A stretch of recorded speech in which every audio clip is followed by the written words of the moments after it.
अस्सलामु अलैकुम वरहमतुल्लाहि वबरकातुहू। क़िबला डॉक्टर साहब की बारगाह में ये सवाल है कि बच्चों की इस्लामी तरबियत के हवाले से क्या इक़दाम किए जाएँ कि उनकी बुनियाद जो है वो इस्लामी क़वानीन के ऊपर बनाई जा सके और उनके लिए क्या सिलेबस जो है ये बेहतर होगा। बराए करम इसके बारे में रहनुमाई फरमा दें।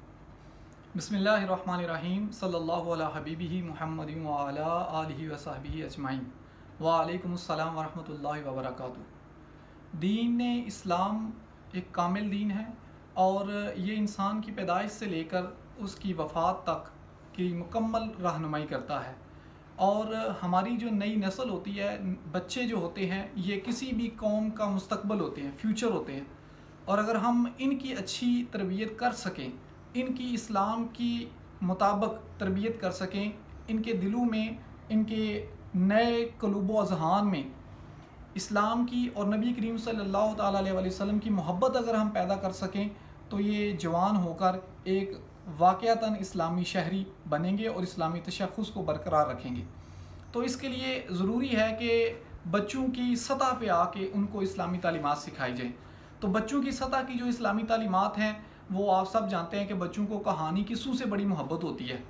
तो इस्लाम के अंदर बहुत सारे वाक़यात मौजूद हैं, जिनमें से एक बहुत बड़ा ज़ख़ीरा कुरान करीम के अंदर मौजूद है और दूसरा बहुत अहम ज़ख़ीरा जो है कहानियों के हवाले से, किस्सों के हवाले से, जो बच्चों को पसंद होते हैं।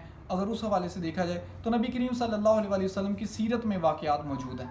तो सबसे पहले हमें ये चाहिए कि अपने नौनिहालों को, अपने बच्चों को, जब वो टॉम और जेरी की तरफ जाते हैं, वो एनिमेटेड मूवीज़ की तरफ जाते हैं, वो इस तरह की बनी हुई दीगर जो मूवीज़ और क्लिप्स होते हैं, कार्टून्स होते हैं, उनको देखते हैं। हमें चाहिए कि बच्चों की इस्लामी तरबियत की खातर हम ख़ुद कुरान पढ़ें और कुरान करीम के अंदर जो अम्बिया अलैहिमुस्सलाम और पहली उम्मतों के जो वाक़यात बयान हुए हैं वो हम खुद पढ़ें और रात को रोज़ाना एक वाक़या अपने बच्चे को सोने से पहले सुनाएं।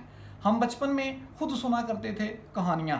मैं जब स्कूल में पढ़ा करता था तो हमारे स्कूल में गवर्नमेंट की तरफ से कुछ बच्चों की कहानियाँ आई थी। उनके आखिरी पेज पे, यानी जो समझे कि गत्ता होता है, गत्ते की जिल्द की बाहर वाली साइड पे ये पहला लिखा हुआ था कि बच्चों को टाफ़ियों से भी ज़्यादा चीज़ मरगूब और पसंद जो होती है वो कहानी होती है।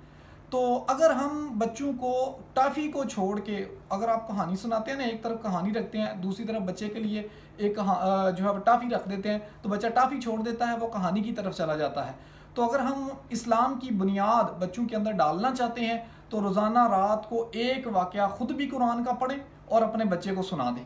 तो बच्चे के लिए वो वाक़या भी होगा और कुरान भी होगा, वो उसके लिए एक कहानी टाइप चीज़ भी होगी और उसके लिए इस्लाम की बुनियाद भी मजबूत हो जाएगी। और आपने ये बच्चे को इस तरह नहीं सुनाना कि कुरान करीम में फ़लाँ नबी का वाक़या आया हुआ है, बल्कि मिसाल के तौर पर आपने अगर सुनाना है हज़रत सालेह अलैहिस्सलाम का वाक़या, तो आप कहेंगे कि बच्चे आज मैं आपको ऊँटनी का वाक़या सुनाऊँगा।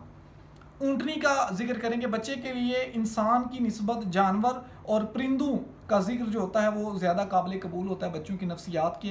तो आप कहेंगे कि बच्चे आज मैं आपको ऊँटनी का वाक़या सुनाऊंगा और ऊँटनी के वाक़या में आप बताएं कि अल्लाह के एक बड़े बरगज़ीदा शख्स गुजरे हैं, अल्लाह के नेक बंदे थे, हम उनको नबी कहते हैं, उनके साथ आगे फिर सारा वाक़या जो है वो ऊँटनी को लेके चलें और एंड तक जो वो सारा वाक़या हज़रत सालेह अलैहिस्सलाम का सुना दें। इसी तरह अगले दिन आप उसको बताएं कि बेटा आज मैं आपको ना कल कैमल की हुई थी बात, आज हम स्नेक की बात करेंगे, सांप का वाक़या सुनाएंगे। और सांप का वाक़या ये बच्चे के लिए उसके दिमाग को क्लिक करने वाली चीज़ होगी कि मैं आज एक नए जानवर का वाक़या सुनने वाला हूँ। लेकिन वो दरअसल जानवर का वाक़या नहीं है, वो आपने हज़रत मूसा अलैहिस्सलाम का वाक़या सुनाना है, लेकिन बच्चे की नफ्सियात पे ला के उस वाक़े को सुनाना है। इसलिए आप कहेंगे कि आज हम स्नेक का वाक़या सुनेंगे। तो वो आप सारा वाक़या जो है हज़रत मूसा करीम अलैहिस्सलाम का फ़िरौन के जादूगरों के साथ जो हुआ था और उस अजदहे का वाक़या, आपके हाथ में जो आसा था और उन लोगों ने, जादूगरों ने जो छड़ियाँ फेंकी थी, रस्सियाँ फेंकी थी, जो वो सांप बनी, ये सारा वाक़या आप उन बच्चों को अपने तनाजुर में सुनाएं कि आज हम स्नेक का, सांप का वाक़या सुनेंगे।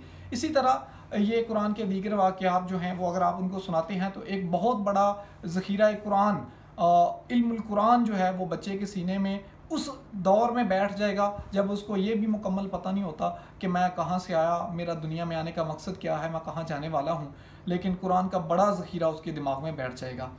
दूसरी बात मैंने की सीरत रसूल सल्लल्लाहु अलैहि वसल्लम की, तो आप बच्चे को ये नहीं सुनाएंगे कि आज हम नबी करीम सल्लल्लाहु अलैहि वसल्लम का फना वाक़या। बच्चे के लिए शायद ये हो सकता है कि एक ही चीज़ जो है वो रोज़ाना सुने, आप कहें तो वो उसके लिए वो अपीलिंग चीज़ ना रहे। तो बच्चे के लिए अपीलिंग बनाने के लिए आप कहेंगे कि आज मैं ना आपको चाँद का वाक़या सुनाऊँगा। तो चाँद का वाक़या सुनाने में आपने करना क्या है कि मोजज़ा शक्ल कमर बयान कर देना।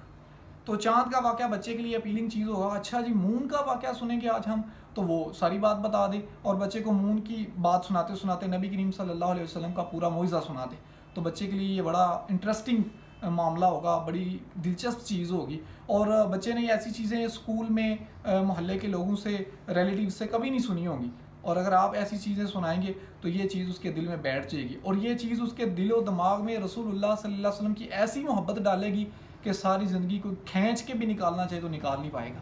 इसके बाद आप उसको कहें कि आज बेटा हम अगले दिन बताएं उसको कि बेटा आज हम ना सूरज वाला वाक़या, सन वाला वाक़या आज हम सुनेंगे। नबी करीम सल्लल्लाहु अलैहि वसल्लम का वो मोइज़ा सुना दे जिसमें आपने सूरज को पलटाया था। फिर आप उसको अगले दिन सुनाएं कि आज हम ना कंकर वाला, छोटे छोटे स्टोन्स होते हैं उन वाला वाक़या आज हम सुनेंगे। तो वो वाक़या में आप नबी करीम सल्लल्लाहु अलैहि वसल्लम ने जो पत्थरों को कलमा पढ़ाया था वो सुना दें। कभी आप नबी करीम सल्लल्लाहु अलैहि वसल्लम की मुस्कुराहटें बयान करें, कभी आप नबी करीम सल्लल्लाहु अलैहि वसल्लम का सफ़र मेराज बयान करें, कभी आप नबी करीम सल्लल्लाहु अलैहि वसल्लम की जानवरों पर शफ़क़त बयान करें, कभी आप नबी करीम सल्लल्लाहु अलैहि वसल्लम का लोगों के साथ मोहब्बत और प्यार जो था वो बयान करें, कभी आप बच्चों के सामने नबी करीम सल्लल्लाहु अलैहि वसल्लम की जो बच्चों के साथ मोहब्बत और शफ़क़त के वाक़यात थे उनको रखें।